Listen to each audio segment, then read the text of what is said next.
Hello. आप सभी को मेरा प्यार भरा नमस्कार। आज के इस वीडियो में सुमित्रा नंदन पंत जी की वीडियो भाग 4 लेकर पुनः आपके सम्मुख उपस्थित हूँ। इस वीडियो में पंत जी द्वारा रचित मौन निमंत्रण कविता की कुछ पंक्तियों की व्याख्या लेकर आया हूँ। इससे पहले वाले वीडियो में उनके प्रथम रश्मि और द्रुत झरो कविता आपके सम्मुख प्रस्तुत की थी और ये आपके पाठ्यक्रम में उनकी अंतिम कविता है। ये आप पहले वाले वीडियो में देख चुके हैं कि सुमित्रा नंदन पंत जी छायावादी कवि हैं और अधिक जानकारी के लिए आप इससे पहले वाले वीडियो देखें। जब तक वो वीडियो नहीं देखेंगे आपको ये वीडियो समझ में नहीं आएगा, इसलिए पहले वो देखें और अब ये देखें। चलिए क्या कहते हैं कवि, देखते हैं। आज की जो कविता है वह है मौन निमंत्रण।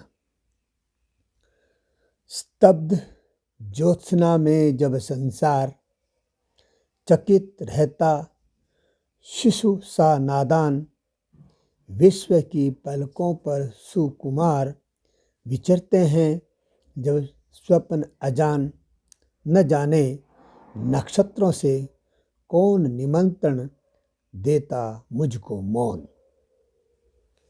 पहले कुछ कठिन शब्द देखें। स्तब्ध ज्योत्सना, शांत चांदनी या चांदनी से खिली हुई सुनसान रात, विश्व की यानी संसार के निवासियों की, सुकुमार बहुत अधिक कोमल। प्रसंग कविता का यह है कि ये काव्य पंक्तियाँ छायावादी कवि सुमित्रा नंदन पंत की मौन निमंत्रण शीर्षक कविता से ली गई हैं। इसमें अव्यक्त असीम सत्ता को लेकर भावात्मक निकटता स्थापित करते हुए रहस्यवादी चेतना व्यक्त की गई है और यही छायावाद की प्रमुख विशेषता है। कवि पंत जी कह रहे हैं, जब चांदनी से व्याप्त सुनसान रात्रि का सौंदर्य और सुनापन देखकर सारा संसार नादान बच्चों की तरह चकित सा रहता है और संसार के निवासियों की पलकों पर अनजान कोमल स्वप्न विचरण करते हैं। कहने का भाव यह है, संसार के निवासी सुनहले सपनों में डूबे हुए रहते हैं। जब सारा संसार खामोश होता है, चांदनी रात का सौंदर्य पूरी धरती पर छिटका होता है, संसार भर के लोग मधुर सपनों में खोए रहते हैं। उस समय मुझे ऐसा आभास होता है, मुझे ऐसा प्रतीत होता है कि न जाने कौन इन टिमटिमाते हुए तारों के बहाने चुपचाप मुझे अपने पास बुलाने का निमंत्रण दे रहा हो। कवि को इस प्राकृतिक सौंदर्य में ये असीम सत्ता का आभास होता है और उनको लगता है कि ये असीम सत्ता उसे अपने पास बुलाने के लिए निमंत्रण दे रही हो। इन काव्य पंक्तियों में प्रकृति के माध्यम से रहस्य भावना की सफल अभिव्यक्ति कवि पंत द्वारा की गई है। विशेषण, विपर्य और उपमा अलंकारों का विशेष रूप से प्रयोग हुआ है। लाक्षणिकता का प्रयोग छायावादी शैली के अनुरूप हुआ है। अगला छंद देखिए कवि का। सघन मेघों का भीमाकाश गरजता है जब तमसाकार, दीर्घ भरता समीर निश्वास, प्रखर झरती जब पावस धार, न जाने तपक तड़ित में कौन मुझे इंगित करता तब मौन। न जाने तपत तड़ित में कौन मुझे इंगित करता तब मौन। जरा कठिन शब्द देखें। भीमाकाश विशाल आकाश, तमसाकार अंधकार के रूप में, दीर्घ यानी लंबी, समीर का मतलब हवा से है, तपक यानी चमक या तड़प, पावस धार वर्षा की धारा, वर्षा की झड़ी, इंगित करता है, संकेत करता है या संकेत से मुझे बुलाता है।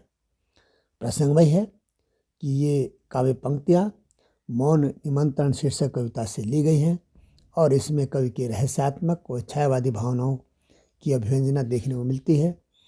और इसी प्रसंग में कवि कहता है कि जब आकाश में घने बादल छाए रहते हैं तब भी मुझे कोई अज्ञात शक्ति निरंतर अपनी ओर आकर्षित करके निमंत्रण देती है, अपने पास बुलाती है। जब बादलों से भरा हुआ आकाश भयंकर गर्जना करता है तब चारों ओर अंधकार छाया रहता है। ऐसे वातावरण में हवा किसी वियोगिनी की गहरी सांसों के समान प्रबल झोंकों में प्रवाहित होने लगती है, जिसके परिणाम स्वरूप मूसलाधार वर्षा होने लगती है। ऐसे परिवेश में, ऐसे वातावरण में न जाने कौन तेजी से चमकता हुआ विद्युत के माध्यम से मुझे कोई नवीन संदेश और संकेत प्रेषित करता है।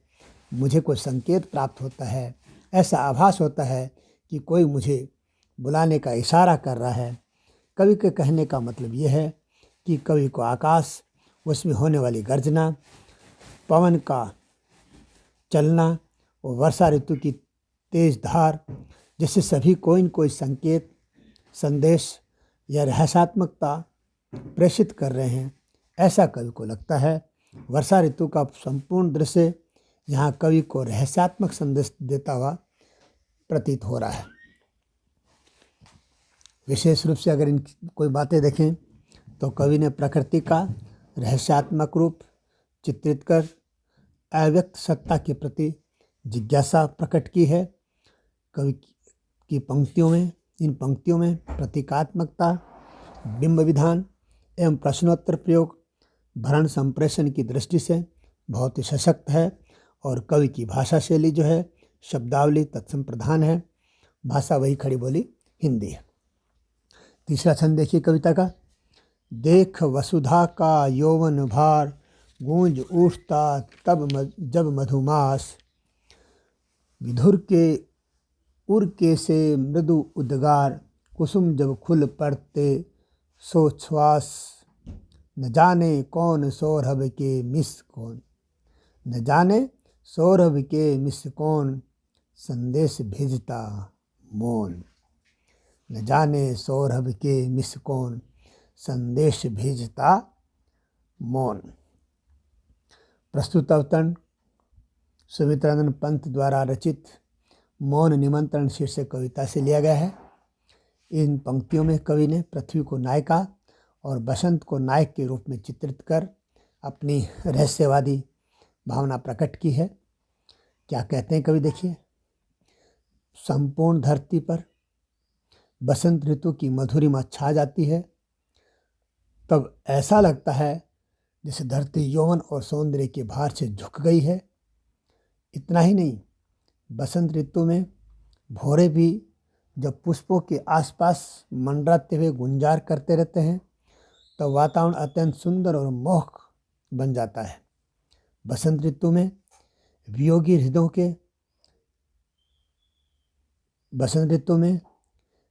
व्यक्तियों के हृदय में एक उद्दीपनकारी प्रभाव से उसी प्रकार अनेक कोमल भाव उठने लगते हैं, जिस प्रकार बसंत में विविध रंगों और गंधों से युक्त पुष्प विकसित होते रहते हैं। मतलब यह है कि बसंत ऋतु के आगमन से फूलों में नई गंध आती है, नए रंग आते हैं। ठीक इसी प्रकार बसंत ऋतु के प्रभाव से जो विवेकी जन हैं, जिनके प्रियतम उनके पास नहीं है, उनके हृदय में एक उद्दीपनकारी प्रभाव पैदा होता है। उनके मन में प्रिय से मिलने की लालसा और अधिक प्रबल होती जाती है। पुष्पों से जो बसंत ऋतु में चारों ओर सुगंधित फैलती है, किंतु ऐसे मोहक और मादक वातावरण में वियोगी मनुष्य के हृदय में दुख की सांसें चला करती हैं। क्योंकि प्रिय मिलन की लालसा बहुत अधिक प्रबल हो जाती है और प्रियतम उनका वहाँ पास नहीं होता है। तो बसंत ऋतु का संपूर्ण सौंदर्य उनको पीड़ा देने वाला बन जाता है। कभी अनुभव करता है कि उस समय बसंत ऋतु में विकसित पुष्पों से विदीर्ण हुई सुगंध के माध्यम से न जाने मुझे कौन मौन संदेश भेजता है और ऐसा लगता है कि मानो वो मुझे अपने पास बुला रहा हो। इन पंक्तियों में बसंत और धरती का मानवीकरण बड़ा सार्थक बन पड़ा है। इसमें नायक नायिका की कल्पना रहस्यवादी चेतना के अनुरूप प्रकट हुई है। उपमा, उत्प्रेक्षा, अलंकारों के साथ साथ कवि ने अपनहोती अलंकार का प्रयोग भी किया है। चलिए देखिए आगे का छंद क्या कहते हैं कवि। क्षुब्ध जल शिखरों को जब वात सिंधु में मथ कर फैनाकार, बुलबुलों का व्याकुल संसार बना बिथुरी देती अज्ञात। उठा तब लहरों से कर संकेत, उठा तब लहरों से कर कौन, न जाने मुझको बुलाता मौन। उठा तब लहरों से कर कौन, न जाने मुझे बुलाता मौन। कुछ कठिन शब्द देखें। क्षुब्ध का अर्थ है क्रुद्ध, लहरों से आड़ोत स्थिति, शिखरों को चोटियों को वात यानी वायु बिथुरी देती बिखेर देती है।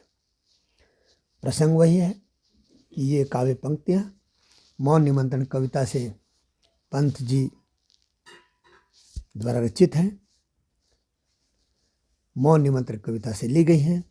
इस अंश में पंत जी ने अपनी रहस्यात्मकता और छायावादी भावना को प्रकटीकरण किया है और कवि कह रहे हैं, जब वायु संसार की लहरों की चोटियों को मथ कर उनमें झाग पैदा कर देती है और बुलबुलों का एक व्याकुल संसार बनाकर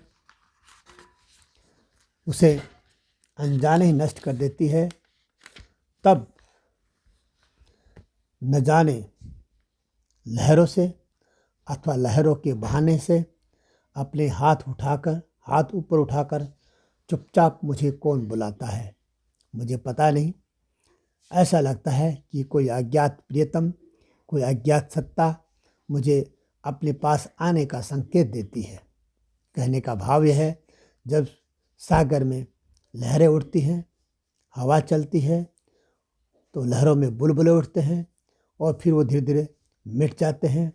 उसे देखकर कवि को ऐसा लगता है जैसे लहर रूपी हाथों से कोई असीम सत्ता, कोई अज्ञात सत्ता लहर रूपी हाथों से उनको संकेत करके अपने पास बुलाने का संकेत भेज रही है, ऐसा कवि को अनुभव होता है।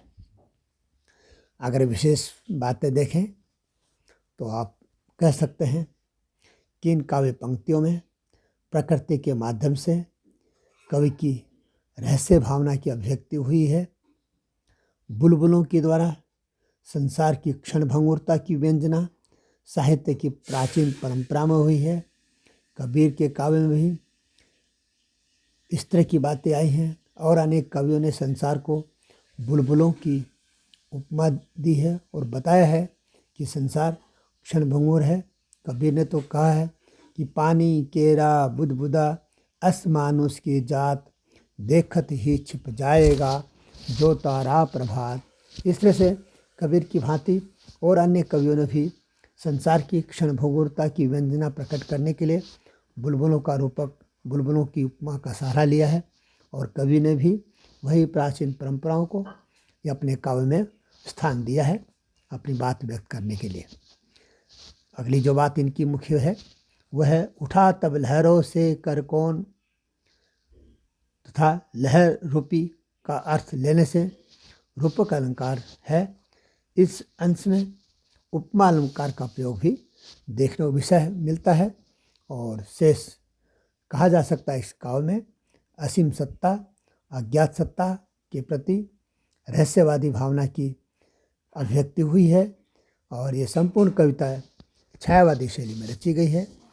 इस तरह से भाषा शैली जो इनकी वो है वो तत्समयी भाषा शैली है और इसी के साथ मैं आज अपनी वाणी को विराम देना चाहूँगा। इस कविता की जो आगे की पंक्तियाँ रह गई हैं वो वीडियो भाग 5 में लेकर आपके सम्मुख प्रस्तुत होऊंगा। तब तक मैं आप लोगों से विदा चाहता हूँ। आप सबको ने ध्यान से सुना। आप सबको बहुत बहुत धन्यवाद, आभार।